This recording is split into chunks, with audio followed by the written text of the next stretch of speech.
folks, welcome to Week in Review, where we, the Dice Tower, go back over the last week and give you quick summaries of all our reviews that we've done. If you're interested in any of them and want to see the full reviews, check out the description. Let's get started.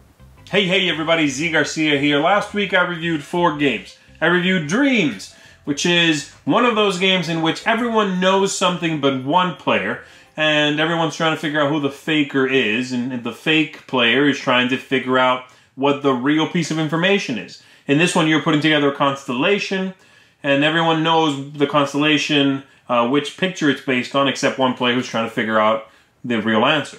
It's not nearly as good as other games in that genre. I'm thinking here mainly of A Fake Artist Goes to New York.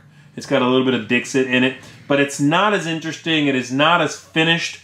It feels too abstract to the point of not allowing really enough information for the players to make decisions in the game. The artwork is all over the place. Just not it doesn't feel like a cohesive product, unfortunately. I also reviewed Wind the Film, a card management set collection sort of game with a really cool theme of shooting film. And I really like that it feels like a traditional game mixed with some clever twists. Like, for example, your hand of cards cannot just be mixed up however you want. It is structured. And so as you get new cards that go in one end, you play cards from the other end, and managing that is very clever. So I enjoy that one. Not revolutionary, but I enjoyed it. I reviewed Herbaceous, which is also a set collection game, but this one with a lot more push your luck in it.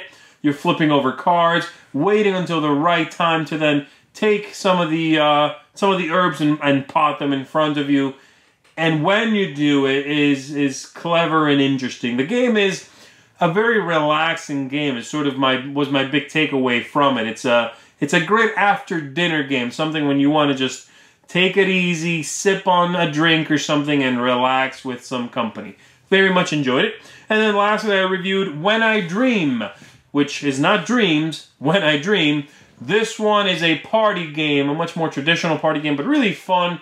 Players are going to be blindfolded. One of them will be. They're having a dream, and the other players are giving them clues as to a word on the table that they have to guess. However, some players want them to get the right word, and some players want them to, when they speak, to mess up. And so I really liked it. It's great, high energy, fun, clever setting and theme.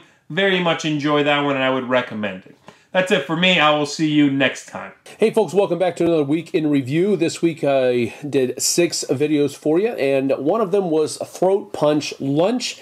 Now I just put this one together. It's a variety show of sorts where I have a host of contributors and they send in segments and I piece it all together and make a show out of it for you. And this week though, we were starting our Zen Bens contest. They just did a storage solution for Star Wars Rebellion from Fantasy Flight, and I really liked it, so I got an extra one from Tom, and so we're going to give away one Zen Bens storage solution for Rebellion, but I'm also going to throw in my own personal copy of the Meeple Realty storage solution, so I'm going to give that one away. And I just decided yesterday that I'm going to go ahead and give away the one that Rob Searing made for me as well. So there's a foam core insert that I'll also be giving away. So it's a contest for 3 different organizers for Star Wars Rebellion. So there's 3 chances to win. I'm going to be giving them away to 3 different people, of course,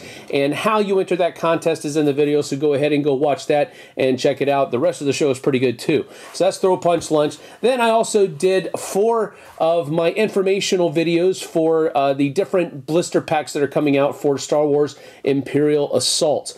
And so I was able to do one for Bossk, the Hired Guns villain pack, and then I also did one for the Lando Calrissian ally pack, and the Alliance Rangers ally pack. So go check out those 4 videos. I just give you a look at what comes in each of them so that you can make a better informed decision on whether or not you're going to purchase it for your Imperial Assault set.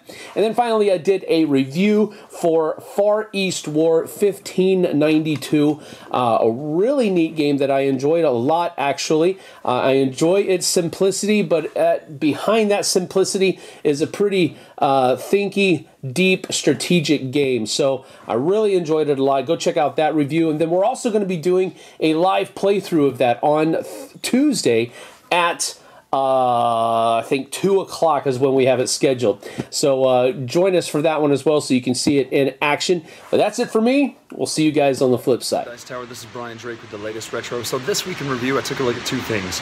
Terraforming Mars by Stronghold and Fricks Games. This is an incredible game of spatial management and card drivenness. You should definitely check it out. It's hard to find right now, but man, oh man, this is definitely as good as everyone says it is. It's so much fun, so much strategy, so much depth to it. Definitely check out Terraforming Mars. Now, secondly, I took a look at the Caverna Organizer from the Broken Token. Now, I know that's not a game, but it is something. Caverna is one of my favorite games of all time, and this allows you to get Caverna on the table faster, to set up faster, and to tear down faster, which is a win, because as is, the game is almost unplayable. So for more videos, check out the latest retro on Twitter. We'll see you next time. Hey everybody, Baker here from Board Online, Board Offline. This week I reviewed Corridor, which is a quick little abstract game where the goal is to get your piece from one side of the board to the other while your opponents go in the opposite direction, and you're building fences to try to interfere with your opponent's progress. A really fun, quick little game. Lasts, for me, around 5 minutes or less. Easy for all ages, starting around 8 years old and up to play. That's Corridor. It's Roy Candy from Epic Gaming Night, and this week I took a look at the Beyond the Threshold expansion for Mansions of Madness. This adds 2 more scenarios to your application, gives you more dungeon tiles and 2 new investigators and some different stuff, so make sure to check out that review to figure out what all that adds to your Mansions of Madness Lovecraftian experience. And then we also did Favorite Game Friday. This week we looked at real-time games, all sorts of crazy different speed games where you're racing against the clock to do all sorts of different things, so make sure to check that out to see what all the contributors' favorite real-time games are. And that was my week. Okay, for me, this was not the best of weeks. Half the games I reviewed I did not like. None more so than Revenge of the Dictators, which was just an awful game with a pretty bad theme where you're using actual dictators to go and take over the United States by roll and move. Not roll and move, but rolling dice, take that mechanism. Just an awful game.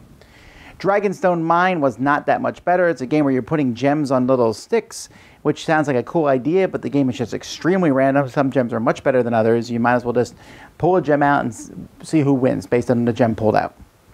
Menu Masters. This is one of the Titan series from Calliope Games, and this one was designed by the Wisemans, and it's a game in which you're going to restaurants and buying ingredients and fulfilling orders. There's a lot of games where you get stuff and fulfill orders, right? And this one is just very, very, very generic, and it just wasn't that much fun. Running with the Bulls I thought would be more fun. This one is in the same series from Paul Peterson, but this one essentially was just a big chaotic mess as you roll dice and move stuff, and nothing you do really seems to matter in the long run. On the good side, Villages of Valeria. This is a new game from AdMagic Games, which is essentially, it's very similar to other games in the genre where one person picks an action, everyone else does the same action. That's what this game does. I thought it was a really solid game. I wished for a little bit more meat for me, but other than that, great intro game to this. As you get resources, use those resources to put out buildings, use those buildings to get characters. Most points wins. Really solid game with amazing artwork. Catch Me is another version of Pounce, or whatever the game is called at any point in time by Haba, where there's mice and people pull them out before someone can slam a cup down. Just a solid game, as always. New York Slice. This is from Bezier Games. It is a reworking of Piece of Cake, which is a game where you have 11 pieces of pizza here in the new version. One person splits them, and then everyone else picks which one they want. There's different ways to score. This one is really good. And not only did I review this one, but we did a live play of it that you can watch and just to see how the game works. In fact, we did a live play of Villages of Valeria too, while we're at it. And then I also talked about the 2 new factions in Rum and Bones. Second Tide is the second version. I just went over the 2 new factions and said whether I like them or not. And I took a look at some companies, as we going through our best of publishers, Red Raven Games, Yellow, and Catalyst Games, as well as I did my top 10 pirate-themed games. So that's it, folks. That's Week in Review with the Dice Tower. Until next time, I'm Tom Vasel.